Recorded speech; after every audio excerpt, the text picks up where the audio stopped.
Talent ఉన్న హీరోలో గోపీచంద్ ఒకరు. Action కథలు బాగా నప్పుతాయి. కథల ఎంపికలు చాలా క్లియర్ గా ఉంటాడు. కానీ సరైన హిట్లే అందుకోవడం లేదు. గోపీచంద్ ఓ సాలిడ్ హిట్ కొట్టి చాలా కాలమైంది. ఇప్పుడు సంకల్పతో ఓ సినిమా చేస్తున్నాడు గోపీచంద్. శ్రీనివాస్ చిట్టూరి నిర్మాత.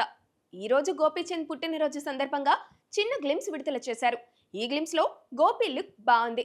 తనో వారియర్ గా కనిపించబోతున్నాడన్న విషయం స్పష్టమైంది. తన ఆహార్యానికి సరిపోయే పాత్ర ఇది. గోపీచంద్ కు చాలా కాలం తర్వాత సరైన కథ పడినట్లు అనిపిస్తుంది. ఈ సెటప్ గెటప్ ఇవి రెండు గోపీచంద్ కు కొత్తే. సంకల్ప్ కొత్త తరహా కథలు రాస్తుంటాడు.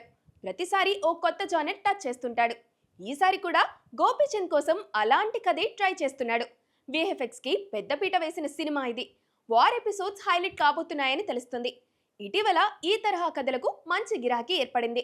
పాన్ ఇండియా మార్కెట్ ఓపెన్ అయింది. అందుకే గోపీచంద్ కూడా ఈ బాటలో నడవడానికి ఫిక్స్ అయ్యాడు. ఇటీవలే షూటింగ్ మొదలైంది. కొంతమేర చిత్రీకరణ జరిగింది. అవుట్పుట్ పై గోపీచంద్ పూర్తి సంతృప్తితో ఉన్నాడని తెలుస్తోంది. టైటిల్ తో గ్లిమ్స్ వదలాలని చిత్ర బృందం భావించింది. కానీ ఈ సినిమా కోసం సరైన టైటిల్ ఇప్పటి వరకు దొరకలేదట. ఈ సినిమా కాన్సెప్ట్ ఏమిటన్న విషయంలో చిత్ర బృందం ఇంకా గోప్యం పాటిస్తుంది. టీజర్ ట్రైలర్ ఎలాగూ వస్తాయి కదా, అప్పటి వరకు ఎదురు చూడాల్సిందే.